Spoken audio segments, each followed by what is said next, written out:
শ্রী শ্রী গুরবে নমঃ। আগামী 2রা অক্টোবর বুধবার মহালয়ার রাতে সূর্যগ্রহণ হতে চলেছে। এই সূর্যগ্রহণটা বলয়গ্রাস সূর্যগ্রহণ।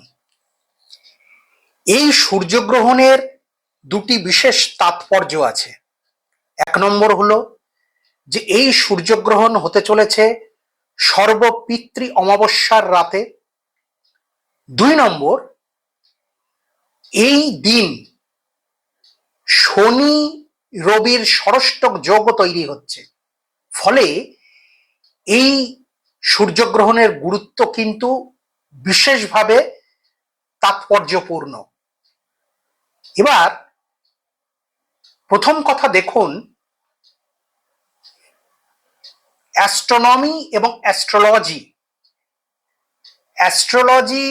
যে পুরোপুরি অ্যাস্ট্রোনমি বেসড এটা আমরা জানি। অনেকে অবশ্য মানেন না এটা। তো যারা মানেন না তাদের জন্য একটা জিনিস দেখিয়ে দিই, সেটা হলো কি, অদ্ভুত সিকোয়েন্স দেখুন। অদ্ভুত সিকোয়েন্স বলাটা হয়তো আমার ভুল হচ্ছে, কি নিখুঁত গাণিতিক হিসাব সেটা দেখুন, কি নিখুঁত নির্ভুল গাণিতিক হিসাব। সেটা হলো, আমরা জানি, ছোটবেলায় আমরা ভূগোল বইতে পড়ে বড় হয়েছি যে সূর্যগ্রহণ কখন হয়, যখন চন্দ্র, সূর্য এবং পৃথিবীর মাঝখানে এক সরল রেখায় চলে আসে। এই দেখুন, এই হলো সূর্য। সূর্য সেদিন কন্যা রাশিতে অবস্থান করছে। সবই অ্যাস্ট্রোনমির কথা। তো এই সূর্যটাকে আমরা এখানে লিখিনি রবি বা সূর্য বলে লিখিনি, কেন যেহেতু সূর্যগ্রহণ সেহেতু আমরা এটা ডার্ক সার্কেল করে দিয়েছি, যেটা যাতে বুঝতে সুবিধা হয় মানুষের। তো এই সূর্য, তার একই সরল রেখায় চন্দ্র মাঝখানে, এবং তার এদিকে পৃথিবী। সেটা লেখা হয়নি, বুঝে নিতে হবে যে এই জায়গাটায় পৃথিবী আছে। এই যে পৃথিবী, চন্দ্র এবং সূর্য একই সরল রেখায় চলে এসছে, চন্দ্র, সূর্য এবং পৃথিবীর মাঝখানে দাঁড়িয়ে গেছে, এর ফলেই তৈরি হচ্ছে কিন্তু সূর্যগ্রহণ। আমরা কিন্তু ভূগোল বইতে এটা পড়ে বড় হয়েছি। এবারে অ্যাস্ট্রোলজিতে কি বলা হচ্ছে, এই সরল রেখা তো থাকছেই, এই অবস্থান থাকছেই, এর সাথে যেটা যোগ হচ্ছে সেটা হলো, দেখুন, ঠিক এর সমসপ্তমী, অর্থাৎ কন্যা রাশিতে সূর্য অবস্থান করছে ওই দিন, সূর্য এবং চন্দ্র একই সাথে অবস্থান করছে কন্যা রাশিতে, তার সমসপ্তমে অবস্থান করছে মীন রাশিতে রাহু। এই যে রাহু মীন রাশিতে অবস্থান করছে, এবার রাহু সমসপ্তমে সরাসরি দৃষ্টি দিচ্ছে সূর্যকে, ফলে কিন্তু গ্রহণ যোগ তৈরি হচ্ছে। রাহুর গ্রাসে সূর্য চলে আসছে, ফলে কিন্তু গ্রহণ যোগ তৈরি হচ্ছে। তাহলে আশা করি এটা বোঝানো গেল যে অ্যাস্ট্রোনমিকে বাদ দিয়ে কিন্তু অ্যাস্ট্রোলজি নয়, বা অ্যাস্ট্রোলজি কোনো কিন্তু অদ্ভুত বিষয়ও নয়। এটা পুরোপুরি অ্যাস্ট্রোনমির যে গণিত বিদ্যা, তার উপরে নির্ভর করেই কিন্তু অ্যাস্ট্রোলজি। যাই হোক, এটা গেল 1 নম্বর পয়েন্ট। এবার খুব ভালো করে দেখুন যে ওই দিন এই কন্যা রাশিতে অবস্থান করছে শুধু চন্দ্র এবং সূর্য নয়, তার সাথে বুধ এবং কেতু অবস্থান করছে। 4টি গ্রহের অবস্থান সেদিন কন্যা রাশিতে হচ্ছে মহালয়ার দিন রাতে। আচ্ছা, এবারে রবি এখানে আছে। রবির ষষ্ঠ ভাবে, এখান থেকে রবিকে 1 করে অ্যান্টি ক্লকওয়াইজ যদি কাউন্ট করা হয়, তাহলে 1, 2, 3, 4, 5, 6, 6 নম্বর ঘরে শনি বসে আছে। আর শনি বসে আছে কোথায়? কুম্ভ রাশিতে। আবার শনি থেকে যদি কাউন্ট করা হয় অ্যান্টি ক্লকওয়াইজ, সেম প্রসিডিওরে, সেম ওয়েতে, তাহলে দেখবেন 8 নম্বর ঘরে রবি বসে আছে। দেখুন, 1, 2, 3, 4, 5, 6, 7, 8। এই যে 6 আর 8-এর যে সম্পর্ক শনি আর রবির তৈরি হচ্ছে ওই দিন, এইটাকে বলা হয় ষষ্ঠক যোগ। এই শনি রবির ষষ্ঠক যোগ কিন্তু শুভ নয়, অশুভ ধরা হয় জ্যোতিষশাস্ত্রে। তার কারণ হলো, এমনিতেই পিতা পুত্র, মানে পিতা রবি পুত্র শনি, তাদের সম্পর্ক কিন্তু মধুর নয়। তাদের সম্পর্ক কিন্তু অত্যন্ত একটা বিষম সম্পর্ক, তাদের মধ্যে একটা বিবাদ লেগেই আছে শনি রবির মধ্যে। তো যে কারণে একেই এমনিতে পিতা পুত্রের সম্পর্ক ভালো নয় শনি এবং রবির, তার মধ্যে এই যে উভয়ের যে ষষ্ঠক যোগ অর্থাৎ 6 আর 8-এর যে যোগ, এটা আরো একটা অশুভ যোগকে তৈরি করছে। কেননা আমরা জানি যে ষষ্ঠ ভাব সেটা হলো শত্রু ভাব, আর অষ্টম ভাব সেটা হলো নিধন ভাব। মানে এদিক থেকে যদি ধরি তাহলে ষষ্ঠ ভাব শত্রু ভাব, আর এদিক থেকে যদি ধরি তাহলে অষ্টম ভাব নিধন ভাব। ফলে এই যে ষষ্ঠক যোগ, এটা কিন্তু অত্যন্ত অশুভ। এবার এই সর্বপিতৃ অমাবস্যায় মহালয়ার দিন রাতে এই যে সূর্যগ্রহণ হতে চলেছে ষষ্ঠক যোগেতে, যদিও তা ভারতে দৃশ্যমান নয়, কিন্তু কিন্তু রাত 9:13 এই গ্রহণকাল শুরু হচ্ছে এবং এই গ্রহণকাল সমাপ্ত হবে রাত 3:17। এই 6 ঘন্টা ধরে যে সূর্যগ্রহণ চলবে, এই যে গ্রহণকাল টানা 6 ঘন্টা, যদিও ভারতে দৃশ্যমান নয়, তাও কিন্তু এর নেতিবাচক প্রভাব কিন্তু পড়বে রাশিচক্রের 12টা রাশির উপরই কম বেশি করে। কোন রাশির ক্ষেত্রে তার এফেক্ট বেশি হবে খারাপ, এবং কোন রাশির ক্ষেত্রে কম খারাপ হবে। এটা কিন্তু মূলত নির্ভর করবে রাশিচক্রে কার কি গ্রহ অবস্থান, অর্থাৎ কার রাশিচক্রে রাহু রবি শনি কার রাশিচক্রে ভালো অবস্থানে আছে, তাদের জন্য কিন্তু অশুভ ভাবটা কম হবে তুলনামূলক। কিন্তু যাদের রাশিচক্রে রাহু রবি এবং শনির অবস্থান শুভ নয়, এমনিতেই অশুভ তাদের জাত চক্রে, তাদের ক্ষেত্রে কিন্তু অশুভ ভাবটা বেশি হবে। তো এখন কার কি রাশিচক্রে কি আছে সেটা তো ব্যক্তিগতভাবে অ্যানালিসিস না করলে বোঝা যায় না, সেটা প্রত্যেক জাতক জাতিকার ব্যক্তিগতভাবে যদি জন্মকুণ্ডলী অ্যানালিসিস করা হয় তখন সেটা একজন জ্যোতিষী বলতে পারবেন যে কার জাতচক্রে জন্মকুণ্ডলীতে রাহু শনি এবং রবির অবস্থান কিরকম আছে। তো এখানে সেটা সম্ভব নয়, তাই এখানে যে বিচারটা করা হচ্ছে সেটা অবশ্যই কিন্তু স্থূল বিচার। এবারে দেখুন, রাশিচক্রের প্রথম রাশি হলো মেষ। তো মেষকে দিয়ে আমরা শুরু করছি। হিসাবটা এইরকম হবে, মেষ থেকে আমরা দেখব কত নম্বর ভাবেতে কত নম্বর ঘরেতে গ্রহণ ঘটবে, গ্রহণ হবে সূর্যগ্রহণ। তাহলে দেখুন মেষকে 1 কাউন্ট করে ওই একই নিয়ম একই প্রসিডিওর একই ওয়েতে অ্যান্টি ক্লকওয়াইজ কাউন্ট করতে হবে। তার মানে 1 2 3 4 5 6, মেষ থেকে 6 নম্বর ঘরে সূর্যগ্রহণ হচ্ছে।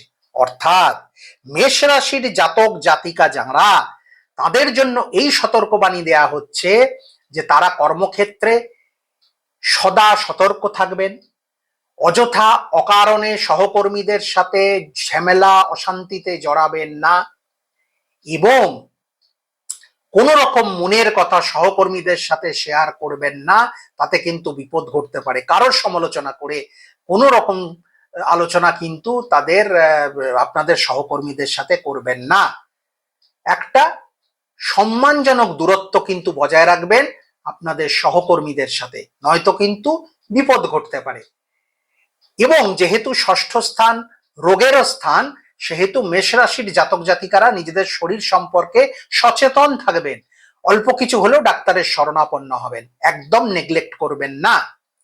তৃতীয় যেটা সেটা হলো ষষ্ঠ স্থান কিন্তু মামলা মকদ্দমার স্থান, ফলে এমন কিছু করে বসবেন না দুমদাম করে, কেন মেষ রাশির জাতক জাতিকারা কিন্তু দুমদাম করে অনেক সিদ্ধান্ত নিয়ে ফেলেন।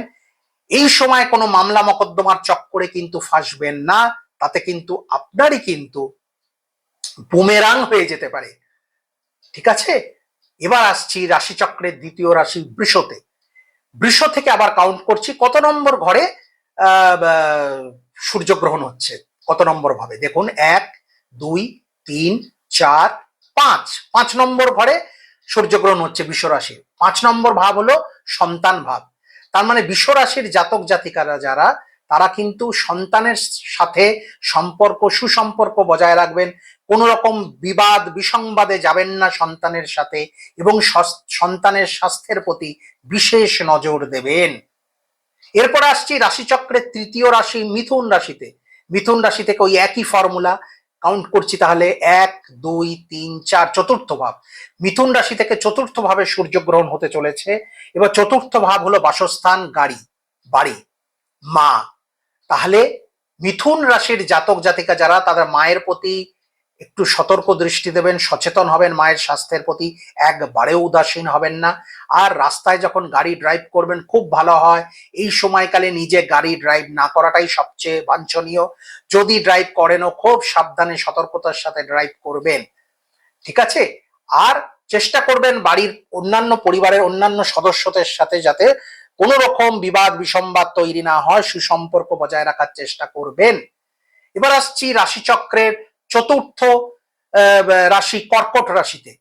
1 2 3 কর্কট থেকে 3 নম্বর ঘরে কিন্তু সূর্যগ্রহণ হচ্ছে, অর্থাৎ 3 নম্বর ঘর হলো পাড়া প্রতিবেশী।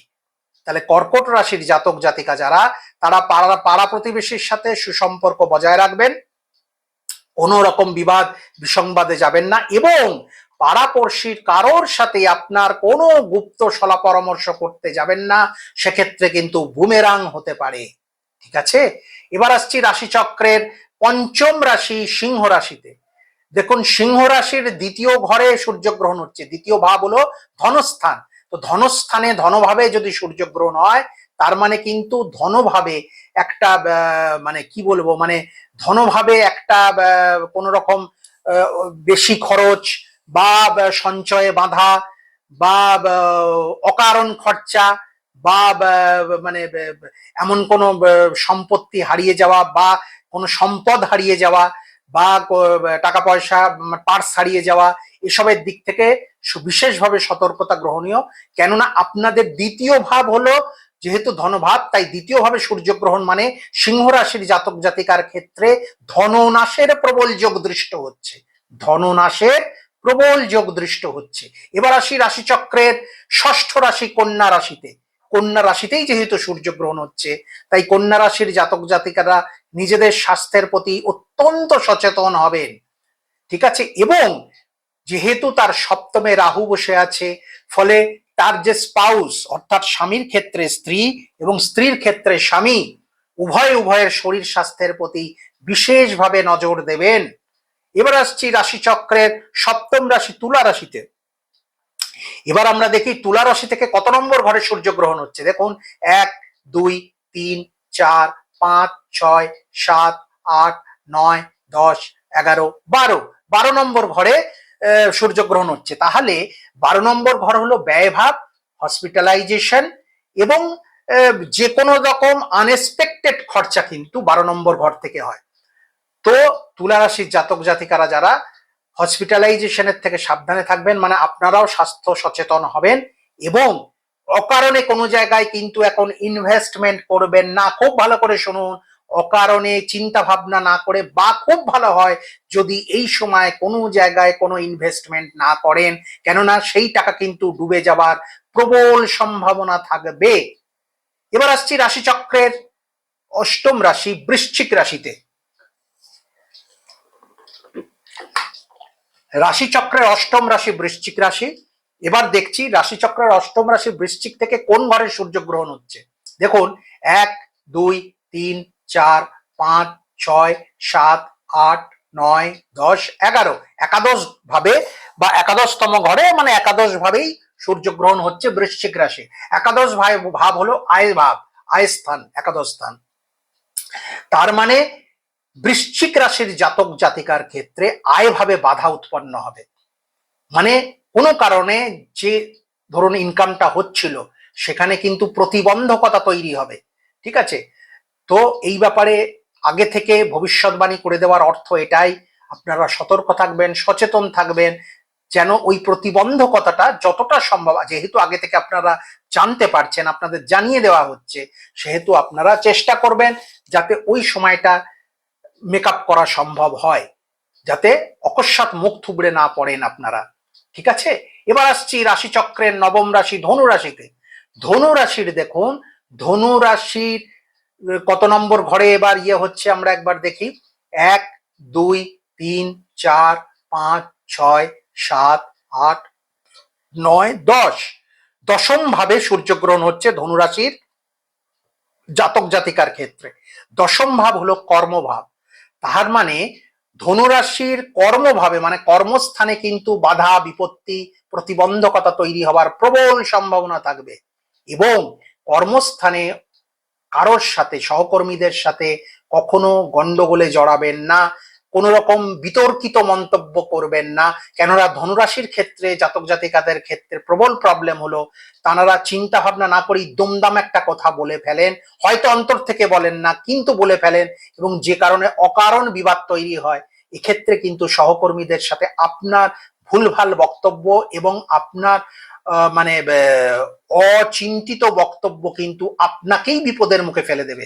তাই খুব সাবধান, সহকর্মীদের সাথে সুসম্পর্ক বজায় রাখুন। কর্মস্থানে কিছু গন্ডগোল দেখা দিতে পারে, আগে থেকে যেহেতু জানিয়ে দেওয়া হচ্ছে সেহেতু সতর্কতা গ্রহণীয়। এবার আসছি রাশিচক্রের দশম রাশি মকরে। এবার মকর থেকে কাউন্ট করছি 1, 2, 3, 4, 5, 6, 7, 8, 9। নবম ভাব। নবম ভাব হলো ভাগ্য ভাব। তার মানে মকর রাশির ভাগ্য ভাবে কিন্তু সূর্যগ্রহণ দেখা দিচ্ছে। অতএব নবম ভাব, এবারে মকর রাশির ক্ষেত্রে যেটা বলার, নবম ভাব কিন্তু আবার ধর্মভাব, ধর্মস্থান।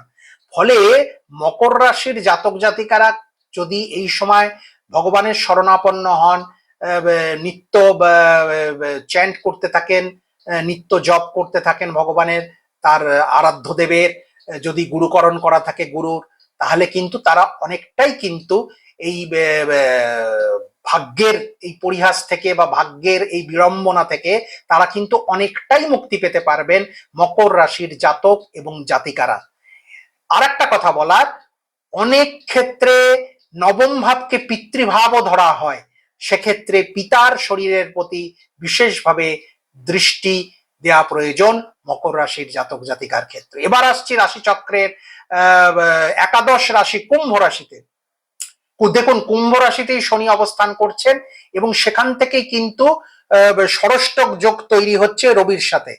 ফলে কুম্ভ রাশির জাতক জাতিকাদের ক্ষেত্রে, আচ্ছা তার আগে একবার দেখে নি কুম্ভ রাশির জাতক জাতিকাদের ক্ষেত্রে কোন ভাবেতে সূর্যগ্রহণ হচ্ছে। তাহলে দেখুন 1, 2, 3, 4, 5, 6, 7, 8, কুম্ভ রাশির অষ্টম ভাবে সূর্যগ্রহণ হচ্ছে। অষ্টম ভাব কিন্তু নিধন ভাব।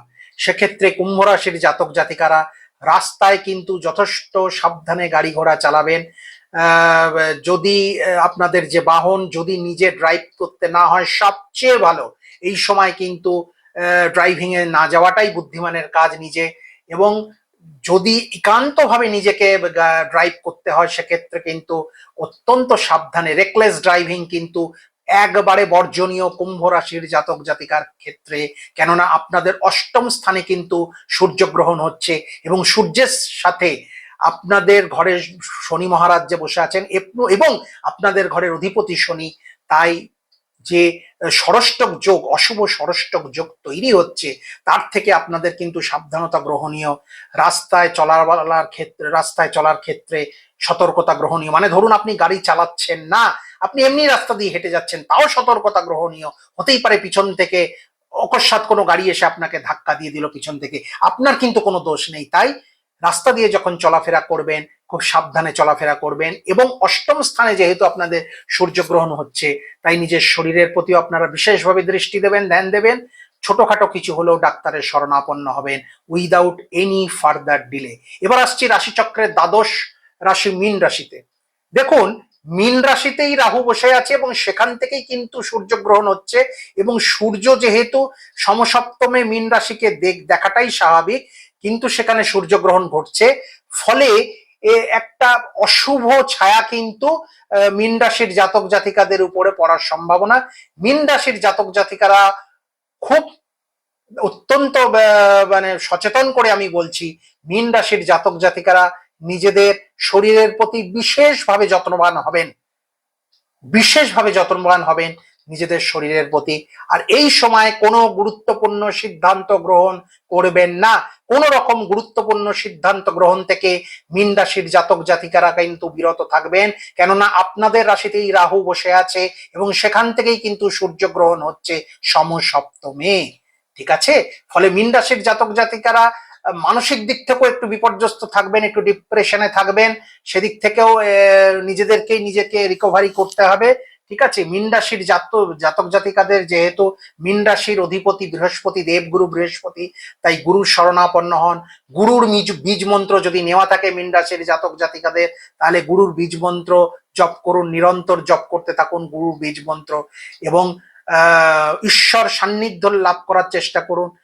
ঈশ্বরের জন্য একটু সময় বেশি করে ব্যয় করার চেষ্টা করুন, তাহলে কিন্তু আপনাদের রোগ জ্বালা যন্ত্রণা, মানসিক নানা রকম ডিপ্রেশন, এসব থেকে কিন্তু আপনারা অনেকটাই মুক্তি লাভ করবেন। এবং যেহেতু মীন রাশির ক্ষেত্রে এখন এই রকম সিচুয়েশন, তাই ভুলেও কিন্তু কোনো গুরুত্বপূর্ণ সিদ্ধান্ত আপনারা গ্রহণ করবেন না। এবং মীন রাশির জাতক জাতিকাদের ক্ষেত্রেও একটা কথা বলার, যেটা কন্যা রাশির জাতক জাতিকাদের ক্ষেত্রেও বলা হয়েছিল, যেহেতু সমসপ্তমে রাহু রবির এই গ্রহণযোগ যেটা, সেহেতু মীন রাশির জাতক জাতিকারা নিজেরাই শুধু শরীরের প্রতি দৃষ্টি দিলে হবে না, তাদের স্পাউস যারা, অর্থাৎ স্বামীর ক্ষেত্রে স্ত্রী এবং স্ত্রীর ক্ষেত্রে স্বামীর শরীরের প্রতি বিশেষভাবে যত্নবান হবেন। এবং মীন এবং কন্যা রাশির জাতক জাতিকাদের উভয়ের ক্ষেত্রেই বলার বক্তব্য, স্বামী স্ত্রীর মধ্যে কোন রকম বিবাদ বিসংবাদ, কোন রকম মতান্তর মনান্তর এই সময় কিন্তু একবারে এড়িয়ে চলুন। যাই ছোটখাটো বিষয় আসুক না কেন, সেগুলোকে ইগনোর করার চেষ্টা করুন। ইগোয়েস্টিক কিন্তু এই সময় হবেন না, তাহলে কিন্তু একটা ছোট ভুলও কিন্তু একটা ছোট ভুলের জন্য মারাত্মক একটা মাসুল কিন্তু আপনাদের গুনতে হতে পারে। যাই হোক, এই মহালয়া সূর্যগ্রহণ 2024-এ 12টি রাশির কাকে কোন দিকে কিভাবে সতর্ক থাকতে হবে আশা করি বোঝাতে পারলাম। সবাই আশা করি বুঝতে পেরেছেন, সেইভাবে চলার চেষ্টা করবেন যতটা চলা সম্ভব। কেননা এইরকম ভাবে আগে থেকে ফোরকাস্ট করার উদ্দেশ্য কিন্তু একটাই, যাতে আপনারা কোনোভাবে গ্রহদের ফাঁদে পা না দিয়ে ফেলেন। কারণ গ্রহদের ফাঁদে যদি আমরা পা দিয়ে ফেলি, তাহলেই কিন্তু গ্রহরা আমাদের নাকে কানে দড়ি দিয়ে কিন্তু ঘোরাবে। তাই সাবধান সাবধান সাবধান। সবাই খুব খুব খুব ভালো থাকবেন। গুরু কৃপাহি কেবলম।